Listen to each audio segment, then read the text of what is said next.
that every part of the development process, not just building permits, deserves the same level of attention and focus in order for us to make a change across the city of Chicago, the broader development ecosystem, and ultimately to see impact in our communities. On my lapel is a pen that speaks to both the high aspirations of this initiative that is rooted in the spirit of getting things done. It comes from the administration of former Mayor Harold Washington. It says, Chicago works together.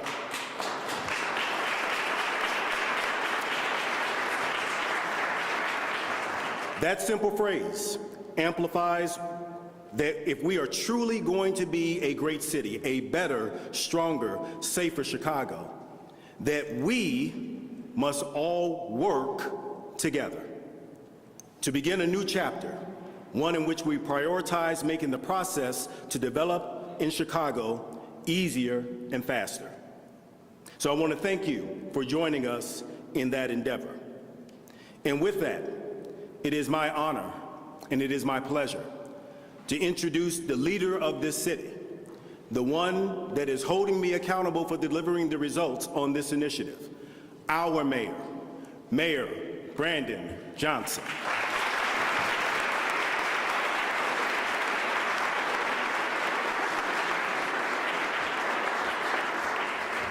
Well, good afternoon, everyone. Thank you for being here for this exciting day in Chicago. Thank you for all that have joined us. Thank you, Alderman Conway, for being with us today. Again, my Chief Operating Officer, John Robertson, thank you for your leadership. To our Deputy Mayor of Business and Neighborhood Development, Kenya Merritt, the Deputy Mayor of Infrastructure, Lori Lipson, of course, several department commissioners that are here today as well. I'm also grateful for P3 developers, Phil Beckham and Juan Saldana. Thank you both for your leadership. And of course, Sunshine Management CEO, Benita Harrison. Let's give them all another round of applause.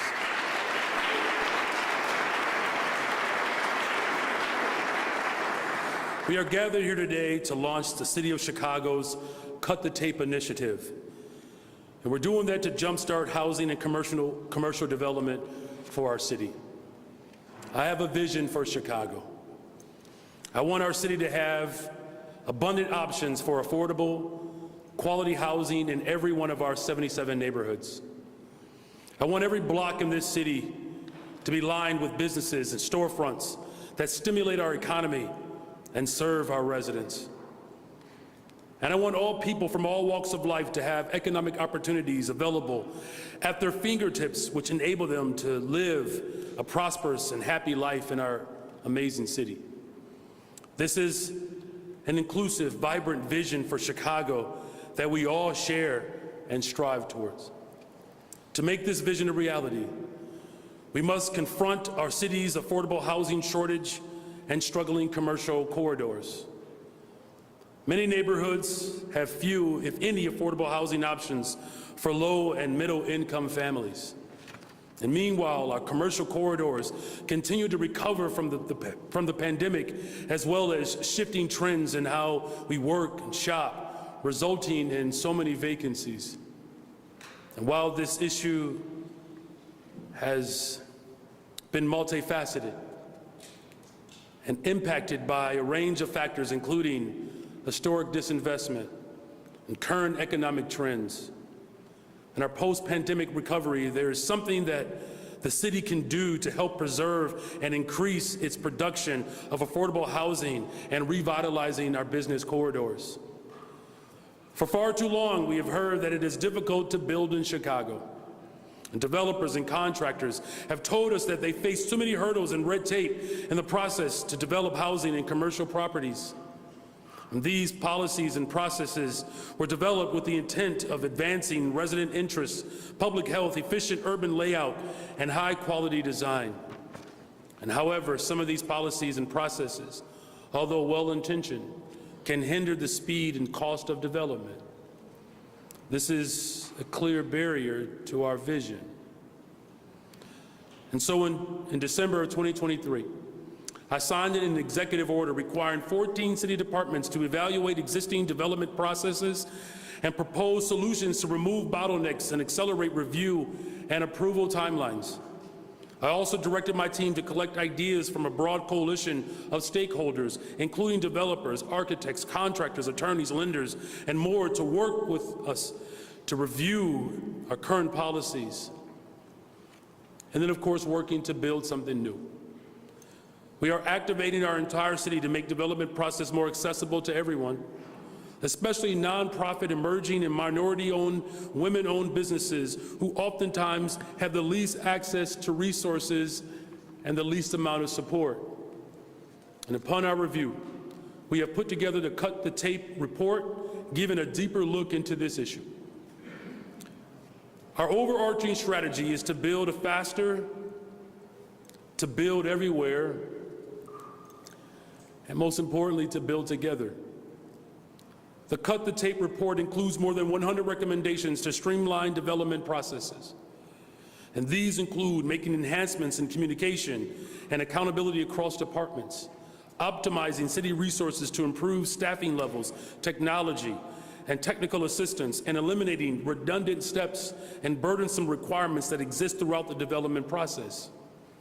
And among these 100+ recommendations, we have highlighted what we call the 10 big bets. Now, there are the top 10 recommendations. These are that we believe will address some of the biggest root causes that lead to increased timelines, increased costs, and potential uncertainty. The first big 10 is to create a new director of process improvement, a new role within the mayor's office who will lead cross-departmental efforts to streamline the development. This is something that we have heard over and over again, that the city needs a singular point person who is empowered to facilitate coordination and accountability across all departments involved in the city's real estate development process. This director will lead a new cross-department roundtable to maintain visibility over critical projects and troubleshoot project challenges. The second big bet is to design a process to expedite reviews for affordable housing projects across the entire process.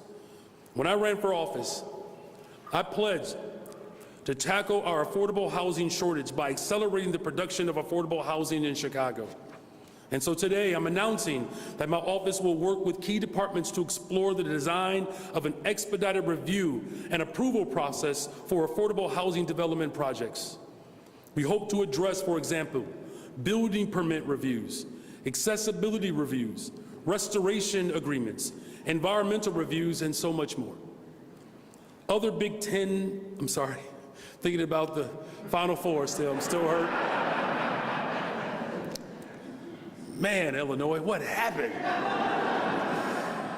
Our big bets include adopting transformational zoning changes, including eliminating minimum parking requirements and streamlining special use permits, evaluating the feasibility of streamlining the Community Development Commission and the Chicago Planning Commission's processes, streamlining the Department of Housing's Architectural and Technical Standard Manual, reducing the number of design review meetings. That should get an amen. Reducing meetings.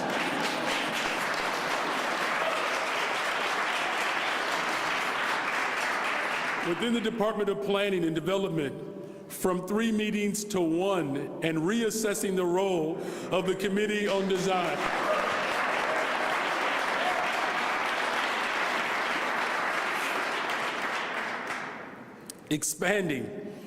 Eliminating phase 1 and 2 environmental reviews as a requirement for selling environmentally clean city-owned parcels. Expanding the Department of Finance's pilot program for cash advance payment options. Create an online city wallet, an account to improve options for billing and online payments. And finally, evaluating the feasibility of reducing the administrative burden of the city's Economic Disclosure Statement, or EDS, including expanding expiration dates, allowing exemptions for select projects that receive an allocation of low-income housing tax credits, and so much more. All in all, this is a comprehensive approach to bring real equitable economic development to the greatest city in the world. And I'm confident that this plan will lead to greater and faster development across the city because this plan was designed in partnership with so many partners, many of you who are here today. As a pro-business, pro-development administration, we were honored to work with the business and development community to truly respond to their needs and redress all the challenges that exist within these processes. I look forward to our continued partnership in order to do what is most important, to build more housing, to build more businesses, to make more investments, and ultimately to create more jobs. Stimulate the economic activity in the disinvested corridors on the south and west sides, as well as the loop. No one has to lose at the expense of someone else winning.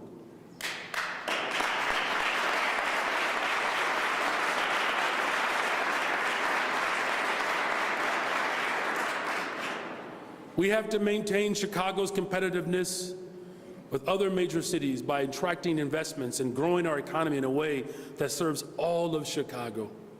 That's why I was elected, to serve everyone. I'm incredibly proud to launch the Cut the Tape today. And I appreciate the ingenuity and the resourcefulness that went into this initiative. Together, we transformed for a new day. This challenge that we have faced that has been in the making, unfortunately, for decades. I'm proud that we are literally building a better, stronger, safer Chicago. And so in the weeks and months and years ahead, we will work through the recommendations of this plan to realize Chicago's greatest potential. I think it's appropriate that we are doing it just days removed from one of the greatest human beings to ever walk the planet, the Reverend Dr. Martin Luther King Jr., who came to Chicago with hopes and aspirations to build an economy that works for everyone, and housing and economic corridors. Dr. King's words still ring true today. If we can figure it out in Chicago, whatever it is, what enormous potential we have for the rest of the world. And so I thank you all. Thank you for believing in my leadership. Thank you for believing in my administration. But most importantly, thank you for believing in the people of Chicago. And with that, I would like to welcome our Deputy Mayor of Business and Neighborhood Development, Kenya Merritt, and our Deputy Mayor of Infrastructure, Lori Lipson. Thank you.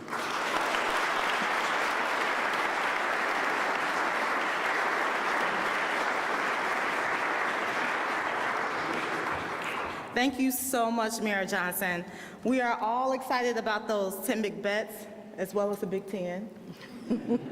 Illinois, ILL, anyone in the building? That's right. Those 10 big bets will position the city of Chicago as pro-development, pro-business, and certainly pro-investment. So on your chairs, you all have the Cut the Tape report. It is literally hot off the presses. If you can pull it out.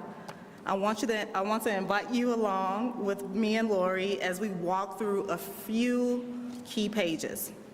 And so when we kicked off this work, we started by grounding ourselves in a vision, mission, values, and goals.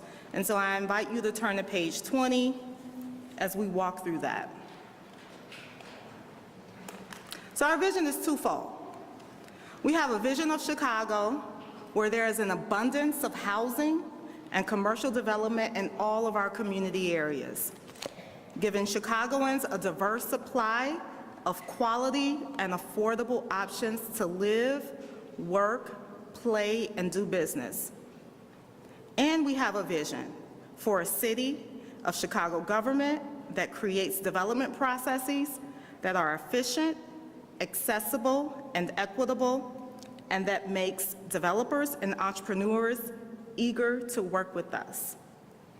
And so our mission with Cut the Tape has always been to identify those key pain points in the city's development processes that causes delays, and to work with you all to co-design, not within a silo and not within the four walls of City Hall, but to co-design those solutions with you that will streamline the process and thus increase the pace of development.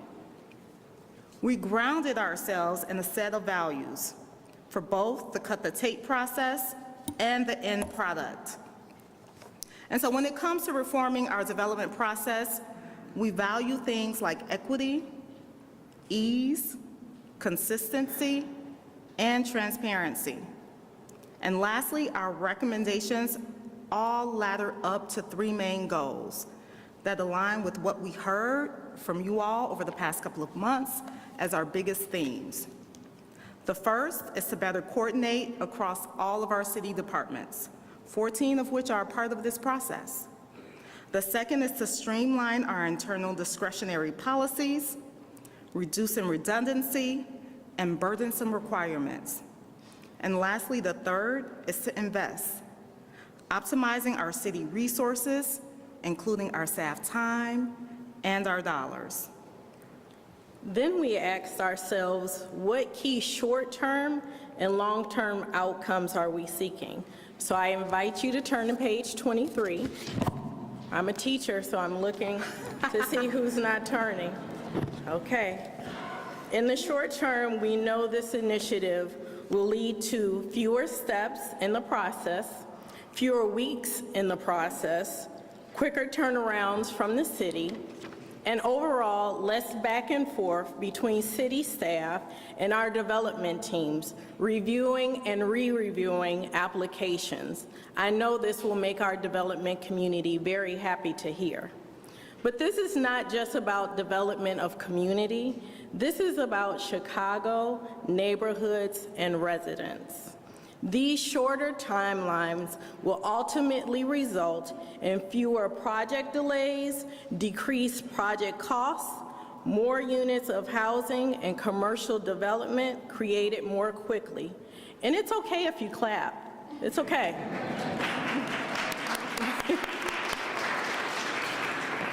We plan on demonstrating and having cases to demonstrate this progress. This report is an example of the accountability, but also the plan we plan to pair with the cut-to-tape task force, made up of developers, general contractors, architects, trade groups, attorneys, lenders, syndicates, and more. More than 280 of you applied to serve on this task force, and we plan to make announcements more before the end of April. Okay, so you guys are like, what are you gonna do? So now on to the ideas. We had over 300, but we have a total of 107 that's in your book today. But before we walk you through some of those, you're probably asking, how did we land on 107? Well, again, we started with 300, and we narrowed them down. So on page 10, flipping all the way back the other way, you'll see that from the moment the mayor signed his executive order in December, our teams immediately got to work. We interviewed more than 100 city staff across 14 departments, and can I tell you, our staff were waiting and anxious to have a conversation around what they could do to make this process more efficient. Our team did an amazing job also looking at other cities. So they did a comparative analysis. They looked at 6 other cities. So the shortage for affordable housing is not unique to Chicago. It's happening across our entire nation. And so we wanted to see what were other cities doing. Some of those cities included New York, LA, San Francisco, and we didn't want to reinvent the wheel. If they were doing something great, was there something that we could replicate here in Chicago? Then we wanted to hear from you all. Our team did an amazing job in terms of coming up with a strategy around focus groups, where nearly 100 members of the development community gave us concrete recommendations and feedback. Y'all were anxious to talk about this process, and we appreciated it. So together, we didn't just talk about the problem, you guys came with solutions. And after all that engagement, we had, again, an overwhelming 300 ideas to sift through. So with the support of our commissioners, many are here today, we went through each single idea meticulously to determine its feasibility, its impact, and alignment with our equity goals, so that today we could stand before you with an initial cut-the-tape report with more than 100 recommendations to streamline the development process. And we're so grateful for you all for participating in that process. So our last page turn is on page 35. You'll see a complete list of ideas. So for each idea, you'll see an idea name in the center, which is highlighted in blue, the theme it's associated with, whether that be design review, environmental, permitting, zoning, etc. The lead department that will take point spearheading this recommendation with the support of the mayor's office. The supporting departments will also be impacted by the solution and will offer thought partnership and support implementing these ideas. The final decision maker varies. In some cases, it's the mayor. Some cases, it's the commissioner. In some cases, it's city council. We look forward to partnering with our city council members to further design and introduce proposals that will make the city code more enabling in housing and commercial development in our neighborhoods. And lastly, each idea lists a timeline by when we think that idea will be complete. Of course, we won't see changes overnight. It will take time, but as you can see in the report, some items have been completed, some items have 3 months, 6 months, 9 months, etc. We look forward to keeping you updated along the way with periodic reports. And so please take the time to read tonight, not watching March Madness, each idea, and please let us know your feedback. It's been very helpful. And so as you all can see, the work that went into producing this report, now we'll hear from some people that have been doing this work and have been committed to doing this work in our neighborhoods, transforming our communities. We created the table, and they brought their own chair. They said, we have ideas, we're ready to talk about it. And so we'll hear from some of our partners in this work, Juan Saldana and Phil Beckham, and then after Juan, we'll hear from Benita. Thank you.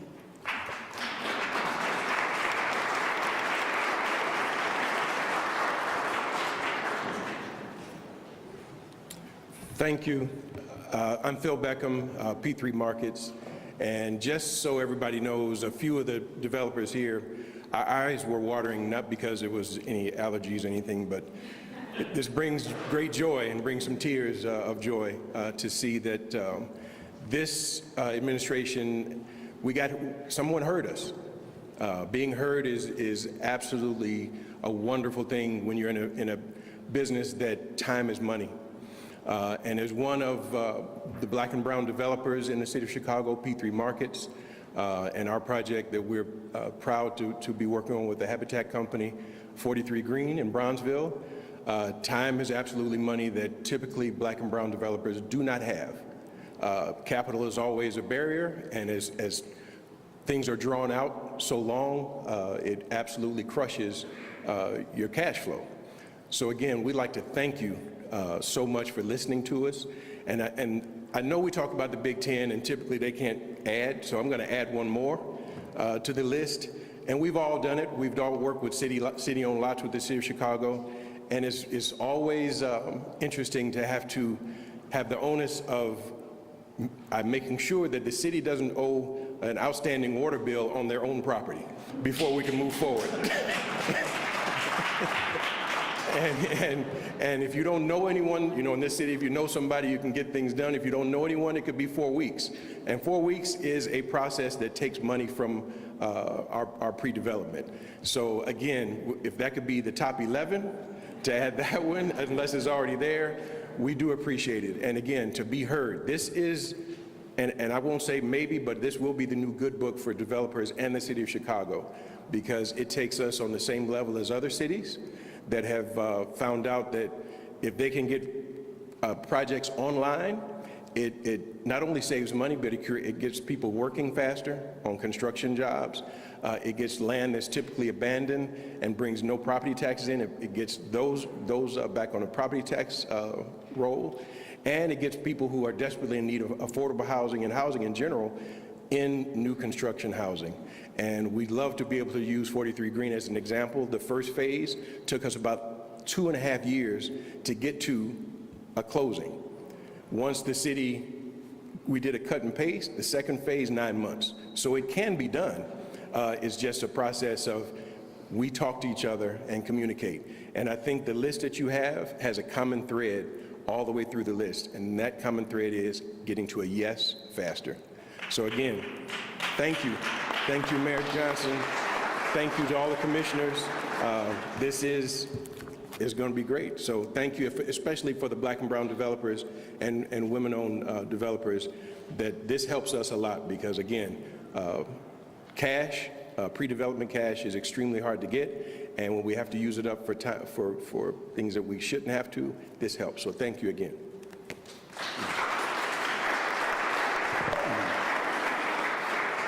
Good afternoon, everyone. Thank you so much for the opportunity to be here and speak on the behalf of this wonderful initiative.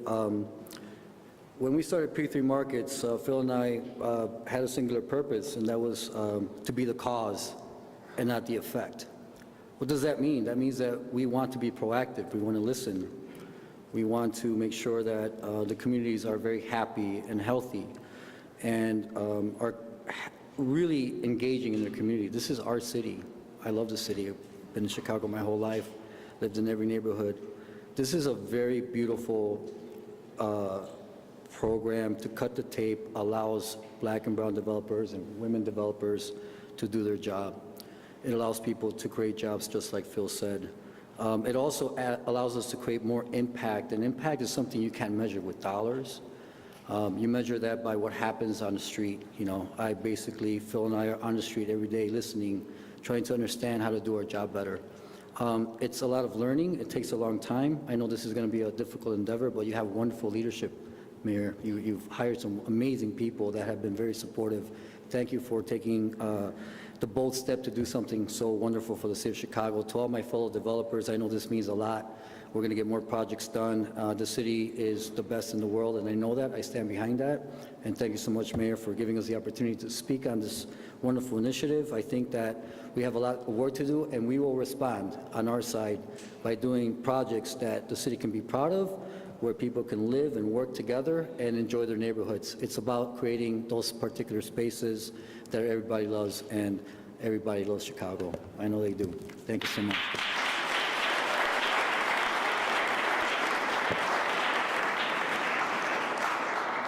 Well, hello, everyone. Mayor Brandon Johnson, thank you. Deputy Mayor Kenya Merritt, Commissioner Sierra Boatwright. Good afternoon, everyone. I appreciate the opportunity to speak here before you today. My name is Bonita Harrison. I am the CEO of Sunshine Management. We are a social impact development firm focusing on bridging the equity gap that exists in communities of color. Our team have developed retail centers, multifamily housing, but our bread and butter is a 1 to 4 housing market. We believe this is where you make the most impact in a community. Our mission is to increase the amount of Black home ownership, which directly affects Black wealth creation. We have put over 650 people into home ownership and creating over $150 million in Black generational wealth. One of our most transformative projects was West Woodlawn Point. We spearheaded a group of 5 Black developers to buy back the block in the West Woodlawn community, a community that has experienced decades of disinvestment. We turned $6,000 vacant parcels into an $8.25 million development. Building 10 buildings, 30 units, where an owner will occupy a 3-flat. He will live in 1 unit and he will rent the other 2 units out to local families, subsidizing or completely covering their mortgage from the income from the rents. This development created 150 jobs, which 100% of those jobs went to women and minorities, all the professional services and tradesmen, not just the labor. This directly increased the equity for the surrounding neighbors. Property taxes, the property tax income for those vacant lots was at $765 annually. It went to $160,000. The current process can be arduous, particularly for emerging developers and developers of color. Delays and time spent on navigating the process adds to the cost of capital, increasing the cost of the project. A streamlined approach can support our goal of building back our neighborhoods. We have great optimism for the mayor and his team's efforts with engaging stakeholders to streamline this process. We are looking forward to partnering with the city of Chicago to ensure we can build faster in our neighborhoods. We appreciate Mayor Brandon Johnson's vision for supporting efficient development. Thank you all.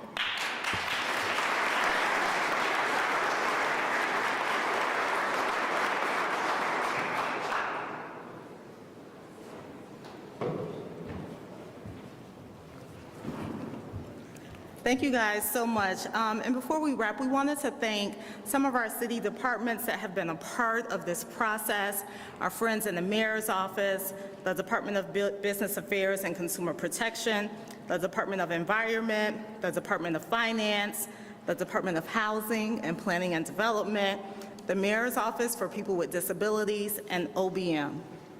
We also want to thank the Department of Fleet and Facilities, the Department of Buildings, the Department of Environment, the Department of Law, the Department of Procurement Services, the Department of Technology and Innovation, the Department of Transportation, and not least, the Department of Water Department. We see you on those water sir. And go ahead. I was going to say, can those departments please stand up if you represent? Stand up, it's okay.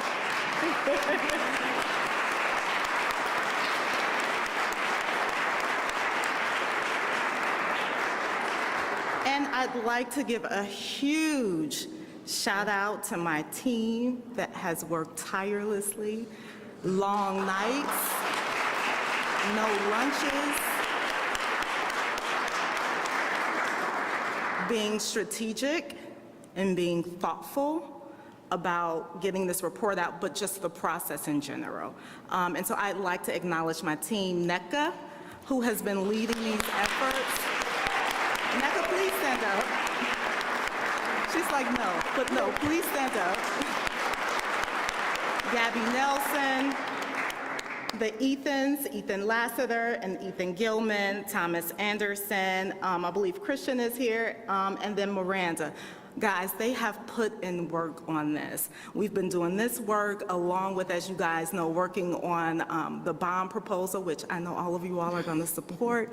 And I just want to show my appreciation for all that they've done over the past couple of months. And a special shout out to my Economic Development Subcabinet, particularly our commissioners, Commissioner Boatwright and Commissioner Castaneda, who have been putting in the work and making sure that we do this right for the developers that are showing up for our neighborhoods and our community in Chicago. And a great big thank you for everyone that's here, our partners at CCA that has helped with strategy on this process. Thank you guys so much. And again, we look forward to doing this work together. It's not us working in a silo, but us being co-collaborators on doing good work. Thank you for being here.